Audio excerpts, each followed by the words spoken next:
Bonjour Laura Beaubrun, Bonjour Tchaïta, comment ça va? ça va bien, merci beaucoup. Merci Quel pour, plaisir. Ouais. merci pour l'invitation.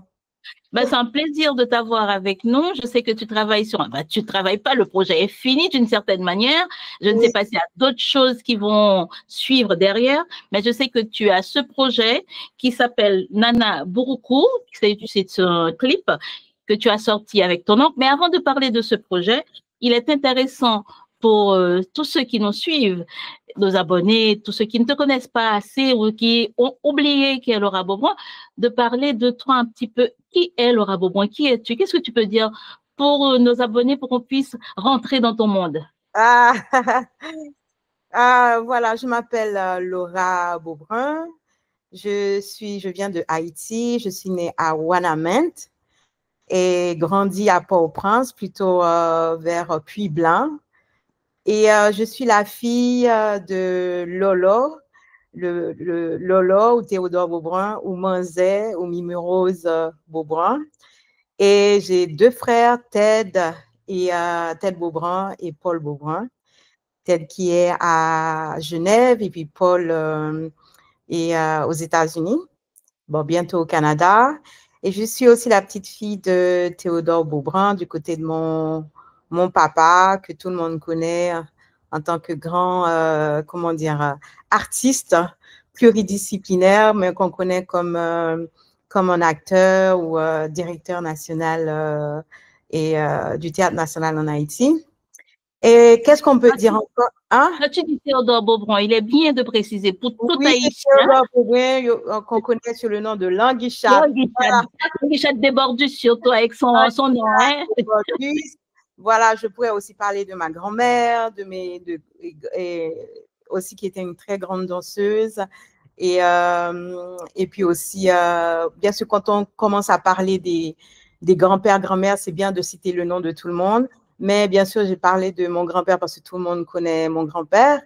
Et, euh, et puis, je les honore. Voilà. Et puis, voilà, je viens de milieu artistique et de la danse, la musique, le théâtre.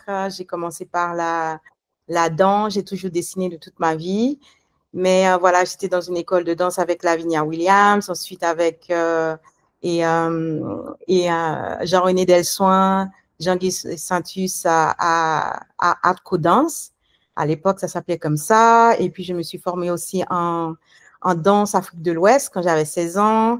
Après, j'ai intégré le groupe de Bookman Experience de 16 ans à mes 20 ans. Je suis en train de résumer, hein, Ouais, c'est ça. l'aspect extérieur, comment on me voit, voilà, comment on peut dire. Alors, toi, c'est la jeune fille, parce que quand tu dis je suis la fille de Lolo et de Manzé, Oui, oui, tout le monde connaît Lolo et Manzé, mais tout de suite, ce qui vient en tête, c'est beaucoup mon expérience. Donc, oui. toi, c'est la jeune fille qui était devant dans ces clips-là où on chantait Paol Tafia, c'était déjà toi, Laura Beaubrun, à ce Oui, moment-là. tout à fait. Bon, moi, je ne l'ai pas vécu comme ça. Comme les gens, bon, il y a des gens qui disaient, ah ouais, j'étais très populaire. Et il faut dire que j'aimais beaucoup danser. J'aime beaucoup danser. Et j'avais beaucoup de joie de faire ce que je fais. Donc, ça a commencé avec Tipa Tipa. Ça, c'est le premier clip que j'ai pu faire avec mes parents. Quand j'ai terminé ma formation en danse Afrique de l'Ouest. Et voilà, mes parents, ils m'ont intégré en fait dans le groupe.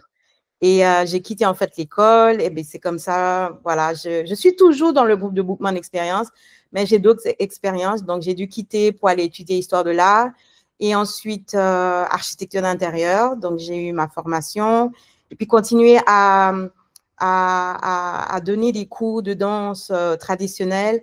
Et jusqu'à ce qu'en 2011, plutôt 2013, j'ai pu enseigner la danse traditionnelle dans une des plus grandes écoles de ballet qui s'appelle Rue de Rabéjart à Lausanne, que j'appelle la danse d'initiation au lakou, atelier d'initiation au lakou.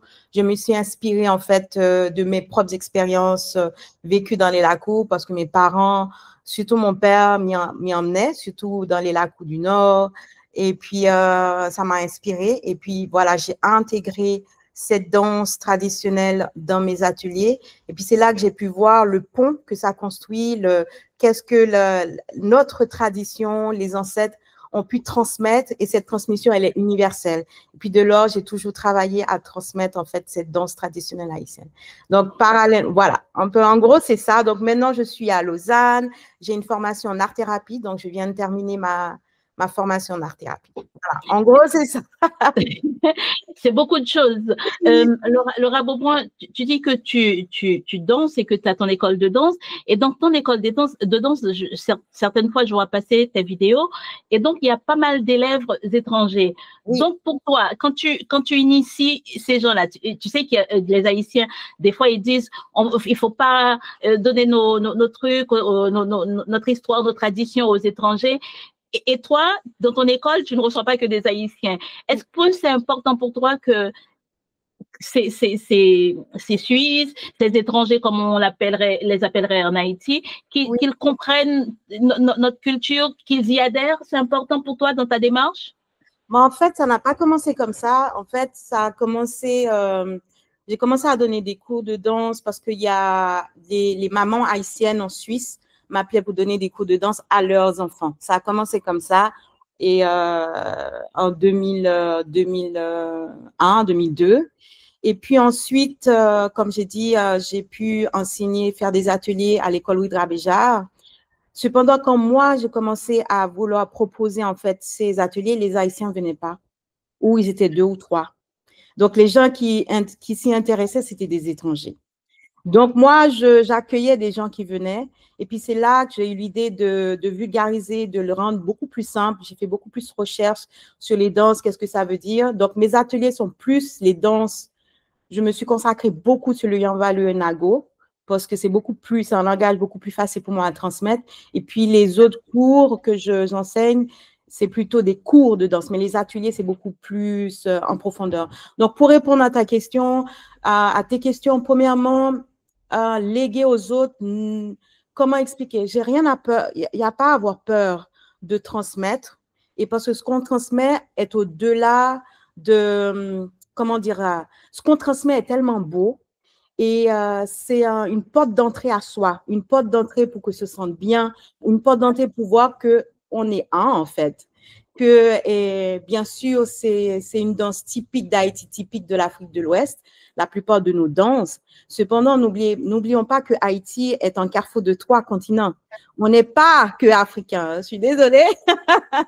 Donc, je préfère prôner en fait l'unité, et que dans notre culture, il y a de toute façon dans le vaudou, il n'y a pas de racisme dedans, il n'y a pas de, comment dire, il n'y a pas de séparation. Donc, voilà, j'enseigne cette danse à qui veulent l'entendre, à qui veulent partager avec moi, tout simplement. Ouais. D'accord. On n'est pas que haïtien, dis-tu. On n'est pas que africain, dis-tu. Non, on n'est pas que africain. Ouais. Oui. Donc, pour ça, c'est pour ça que tu vas dans ton clip, ce projet qui s'appelle Nana Buruku. Avant de parler du projet en soi, qu'est-ce que ça veut dire Nana Buruku? Ah, ok. Nana Buruku, c'est la grand-mère universelle et archétypale, et universelle qu'on trouve en fait au Togo, au Ghana aussi. Il y a un grand temple dédié à Nana Buruku. Et j'ai appris aussi par mon père aussi. Je ne sais plus le nom du lakou, il faut que je regarde dans mon téléphone parce qu'il me l'a envoyé il y a une semaine. Je ne savais pas en fait qu'il y a dans le nord, dans un des lakou, il y a plusieurs lakou où on honore Nana Buruku. En Haïti, on dit Nana Buruku. Et puis en Afrique, on dit Nana Buruku. Oui. C'est une grand-mère universelle. C'est la grand-mère universelle. Elle représente la grand-mère universelle. Oui. J'essaie de comprendre ce que c'est qu'une grand-mère universelle. Oui, en fait, c'est comme l'archétypal de la grand-mère, comme une énergie. Qui protège son petit enfant, qui lui donne tout, qui lui chante des chansons, qui transmettent la sagesse, qui transmettent les énergies positives, qui donne le courage, qui donne l'ancrage. C'est ça la grand-mère. C'est la douceur, c'est l'amour inconditionnel. C'est ça la grand-mère universelle, ouais. Donc, c'est partant de… Alors, maintenant, tu peux poser le projet pour nous. Oui. Tu nous as expliqué ce que c'est que Nana Buruko, et je sais que ce projet sort de l'univers. En fait, n'était pas universel avant qu'il ne le devienne, puisque tu parles de ta grand-mère à toi. Oui, oui. Alors, explique-nous. Oui, j'explique. Alors, pour commencer par la fin plutôt, j'ai commencé beaucoup à rêver de ma grand-mère. Elle est décédée quand j'avais 19 ans, 20 ans, un petit peu plus. Et elle venait dans mes rêves, souvent dans mes rêves. Et à ce moment-là, elle disait en fait des choses hyper précises. C'est quand je me réveille du rêve, je dis, ah, en fait, je rêvais. Donc pour moi, elle est là, en fait. Et puis tout d'un coup, c'est la prière de Nana Buruku qui me vient. En fait, cette prière, on l'a apprise par mes parents quand on avait, en tout cas quand moi j'avais 11-12 ans, et qui m'est restée parce que mes parents, en fait, partaient en tournée et puis ils étaient en Afrique, au Togo, et puis ils nous ont appris cette prière que moi, je ne savais pas ce que ça voulait dire. Donc, Nana Buruku, pra prao, tenteure, e nana, ak patiniwore, ak baoron. Donc, c'est Yoruba, c'est même ethnique d'une autre langue. Et puis, du coup, j'ai dit, ah non, je dois passer par la voix. J'aimerais honorer ma grand-mère. Et puis, c'est là. Donc, ça a commencé il y a 6 ans. Okay. Ça a commencé il y a 6 ans, le projet, où j'ai commencé à faire des sons, à trouver des sons et à écrire, en fait, la chanson. Et puis, tout d'un coup, j'ai pensé à Timan. Et puis, Timan, pour moi, qui a beaucoup, beaucoup de talent. Et puis, je lui ai dit, voilà, j'aimerais faire une chanson, voilà les sons qui me viennent, voilà le texte. Et j'aimerais que tu rappes, en fait, comme un griot qui rappe dans ma chanson. Et puis, lui, il a trouvé des mélodies, il a composé la base, et puis on fait des va-et-vient. J'ai dit, ah voilà, entre la base, voilà ce que je souhaite. Et voilà, la fin, j'aimerais un son Igbo. Et il y a une intention bien précise pour chaque partie de la musique aussi de la vidéo. Et puis ainsi de suite, j'ai contacté Gilliane Canizares pour arranger la musique. Elle a aussi joué du violon. Et puis j'ai dit non, une chanson pour moi doit avoir du tambour. Parce que sans tambour, pour moi, je ne sens pas encore la musique. Il faut que j'ai le tambour. Et puis j'ai appelé Ted pour venir en fait jouer le tambour. Et puis je voulais un trompettiste pour marquer un ton militaire, un ton. Et puis, attends, je vais noter son nom. Et je ne connais pas par cœur. Et puis, bon, il y a beaucoup de choses qui se font à distance. Hein. Il s'appelle Carlos Sardi Dimé, qui est venu jouer la trompette. Et puis c'est comme ça. Et puis, Gilliane aussi a joué. Et puis, elle a arrangé la musique. J'ai dû chanter chez elle, en fait. Et puis, tout d'un coup, la musique, elle est faite il y a déjà 2 ans. Elle était déjà faite et mais masterisée. Et puis, voilà, c'était tout le processus de rassembler, en fait, les gens. Donc, voir chaque grand-mère, j'ai été chez elle, parler avec elle, présenter le projet. Pour moi, ce n'est pas que un projet, c'était une manière de rendre vivant ce lien qu'on tisse avec quelque chose de sacré pour nous. Et puis, elles ont accepté. Et voilà que c'est trouver une date, trouver un lieu. Et j'ai dû repérer des lieux. Et puis, c'est comme ça, voilà, on a pu atterrir ensemble ce projet. Bien sûr, on a créé un espace sacré pour que tout se passe bien. Pour moi, ce que ça veut dire un espace sacré, c'est-à-dire il y a un cadre qui est posé, il y a une tension qui est posée. On a aussi dédié un hôtel à Nananvuruku pendant 2 jours. Et puis, voilà comment une année après. Donc, c'était l'année dernière que le clip est terminé. Donc, il y a tout le processus après pour que le montage soit fait, storyboard et tout. Le storyboard, c'était déjà avant, pour que le projet soit atterri. Voilà. Moi, ce que j'aimerais savoir, en plus de tout ce que tu nous as dit, tu as dit le texte de Nana Buruku. Oui. Et moi, tout comme les gens qui vont t'écouter, ils ont envie de savoir ce que tu as dit en langue Yoruba, c'est ça? Oui, c'est Yoruba. En fait, j'ai dû faire il y a 4 ans des recherches pour savoir qu'est-ce que ça veut dire, cette prière. J'ai des personnes qui parlent Yoruba qui disent qu'ils ne comprennent pas tout parce que ça vient des régions bien spécifiques. Non, mais donc, j'ai des mots-clés. C'est des mots-clés, en fait, ça parle d'ouverture, de l'eau, de la clé, de la sagesse. Donc, c'est des mots-clés pour moi qui m'ont nourri. J'ai dit, ah, voilà, je vais aller dans cette direction-là parce que dans ma chanson, ça parle de l'eau, ça parle entrer dans nanan parce que, voilà, on rentre dans nanan dans deux sens. Dans l'âme ou dans non, qui veut dire l'âme généralement? Oui, l'âme générale, exactement. Voilà, donc malheureusement, je ne connais pas toute la phrase et en même temps, j'ai dit, c'est OK. C'est OK que je ne connais pas tout, mais les mots-clés pour moi, c'était déjà suffisant. Déjà, l'intention de Nanan Boroko, c'était suffisant. Voilà. Est-ce que tu sais que tu ne nous as pas dit ce que t'a dit ta grand-mère pour que tu en arrives là? Ce que ma grand-mère m'a dit. Ta grand-mère, et est-ce que c'est ta grand-mère maternelle ou paternelle? Oui, je n'ai pas précisé. C'est ma grand-mère maternelle. Ma grand-mère maternelle.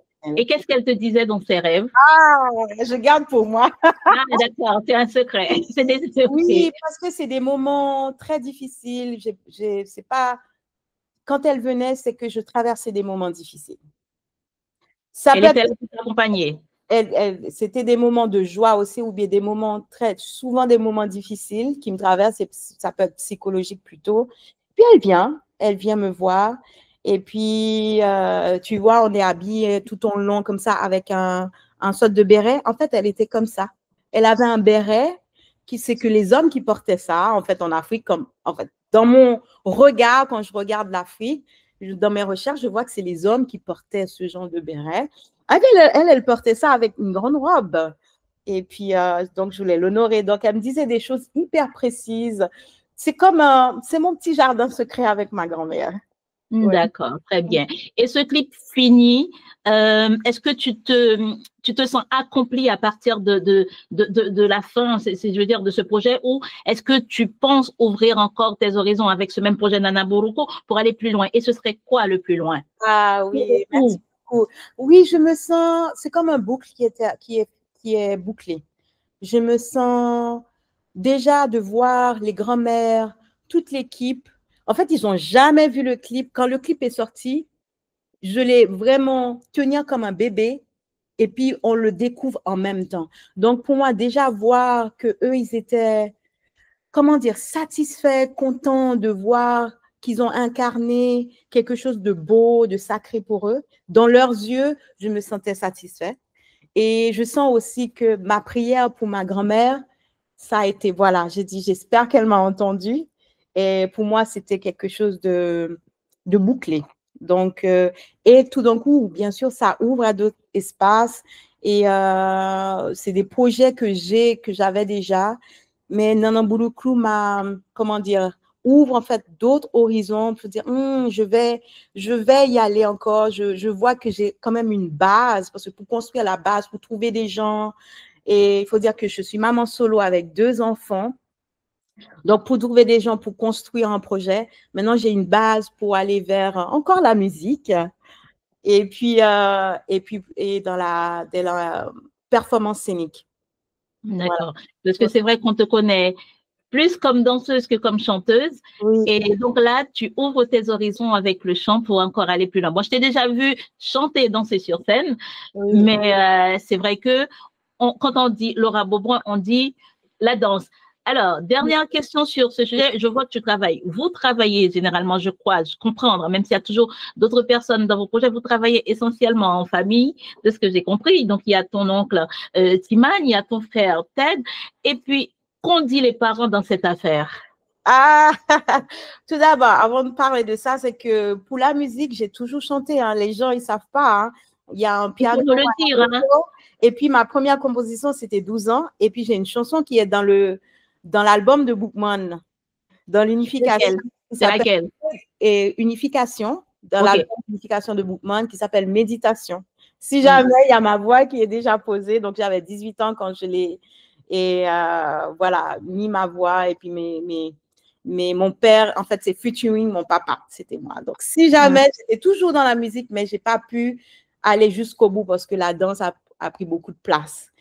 Et puis, pour répondre à... C'était quoi déjà la question? Le regard de tes parents sur ce projet Nana Buruku. Parce qu'ils ont découvert, en fait, ils ne savaient pas. La cachotière. Ma mère a dit, mais tu nous as fait un cadeau, là. Je disais, qu'est-ce qui s'est passé? Et puis, elle regarde tout le temps, tous les jours, le clip. Et puis, elle se sent honorée. Elle voit les 3 continents. Elle aime beaucoup la grand-mère. Donc, elle partage, en fait, son ressenti, la joie que ça lui met dans son cœur. Mon père, il dit, ah, en fait, c'est comme s'il découvre une nouvelle voix. Il dit, ah, j'aime beaucoup ta voix. Ça va beaucoup progresser et qu'il aime beaucoup le clip, que tout est bien réfléchi, tout est bien posé. Donc, ils sont contents. Oui. Donc, tu ne voulais pas qu'ils te donnent leur avis sur le clip. Donc, tu as fait tout ça en douce.